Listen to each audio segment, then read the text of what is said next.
If you've ever found yourself in a sticky situation in Fortnite, whether it's being boxed up, stuck in the storm, or just getting absolutely beamed by some kid who hasn't seen sunlight in weeks, this guide is perfect for you.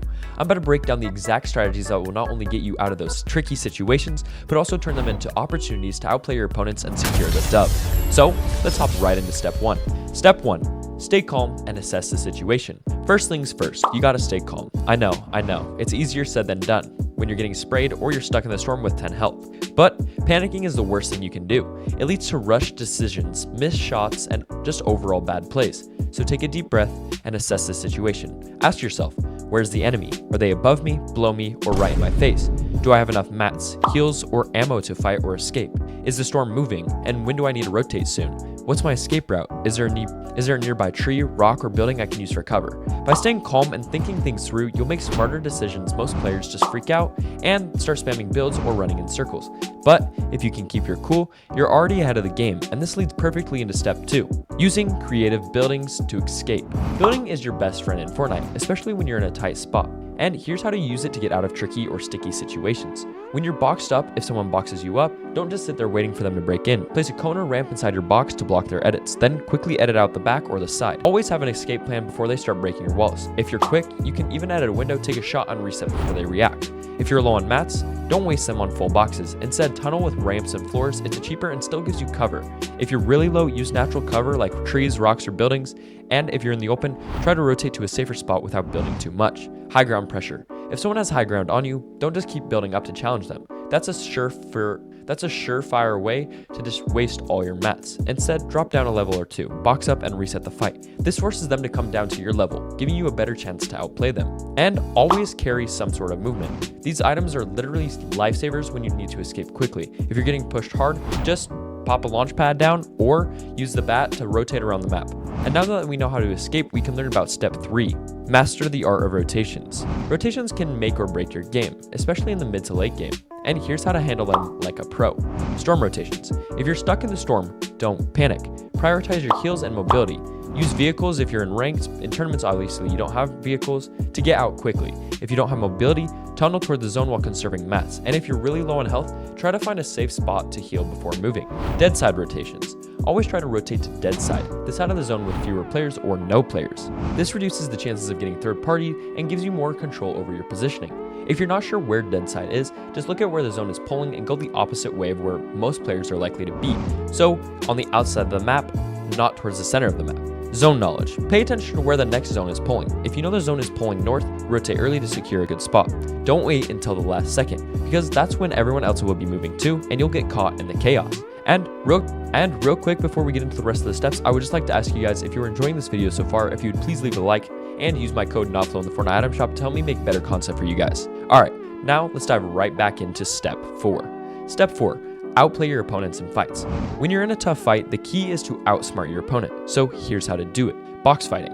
If you're in a box fight, use edits to your advantage. Fake an edits to bait their shot, then quickly reset and take your own shot, or regain the wall back. Always keep your crosshair placement ready for quick edits and shots. And don't forget to mix up your edits. Don't just do the same thing every time, or they'll catch on. Also, fight from a diagonal standpoint. So if they're boxed up, box up them diagonally and use your right hand peeks to outplay them or to grab their walls and many other things. If you guys need a video on how to fight like a pro, I have a video that I will put at the end of this video, so make sure you guys go watch that. Next, if you're on low health, don't just run away. Box up, heal, and reset the fight. Use heals like minis or fish to get back into the game quickly. And if you're really low, try to disengage completely and find a safe spot to find heals and heal up. Now, third party situations.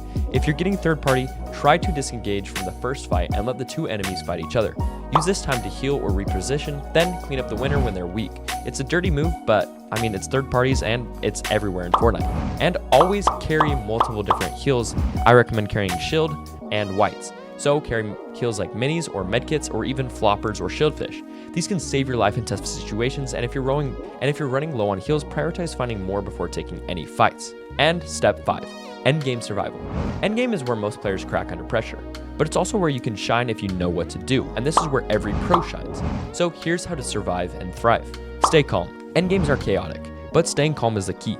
Focus on your positioning and don't overcommit to fights. If you're not confident in your mechanics, play for placement instead of trying to be the hero. Next, play for placement. If you're low on mats or heals, play for placement instead of taking unnecessary fights. Let the other players fight it out while you stay safe. And if you're in a good spot, just hold it and wait for the right moment to make your move. Most of the tournaments are placement based this season, which means if you make it to an endgame, it's better for you to stay alive and get no kills than it is for you to get 2 kills and die. Which means the longer you stay alive, the more likely you are to qualify for any tournament and make money. I recommend for solo cash cups, just chilling literally in your cone and rotating when you can and then chilling in another cone. This way you don't have to take any fights and you're hidden from most people because you're under a cone and they won't expect it while they're rotating because everything is once again super chaotic. However, in trios it's not as easy because once again it's trios. There's more people and zones can get really crowded with trios. But if you're with a trio, play in 2 boxes, make sure you're built out of metal or hard materials, and try and play off of each other. So if one of your teammates gets damaged, the other person pushes in while the other person heals, or the other person holds builds while the other person tries to get damage on the other players. It's really easy, but remember, placement is the most important thing. So if you're in trios once again and both of your teammates die, just hide in a cone like you would in a solo cash cup, as placement is the most important thing when it comes to any tournaments this season and in order for you to make that bag. Now for height control. If you have the mats, try to take height in the final zones, not the 7th to 8th, but the 9th or 10th zone. But don't overbuild. You want to save enough mats for some final moments like dropping down and fighting other players. And if you can't get height, try to stay mid-ground where you're not an easy target, or all-time low ground. All-time low ground is not utilized enough by low-tier players. If you want to be a pro, utilize low ground. It's the second best thing compared to height because people won't expect you shooting at their toes. And once again, another big thing this season is heal offs. If it comes down to a heal off, make sure you have enough heals and know when to use them.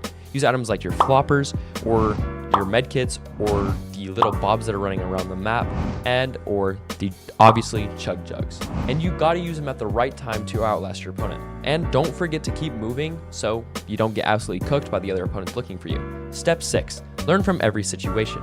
The final step is to learn from every tricky situation you encounter. After each game, ask yourself, what could I have done differently?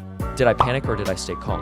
What was the biggest mistake I made? And how can I avoid it next time? By reflecting on your gameplay, you'll start to recognize patterns and improve over time. Even the best players in the world make mistakes, but what sets them apart is their ability to learn and adapt. So why does this guide work? This guide works because it focuses on the fundamentals of surviving and outplaying your opponents.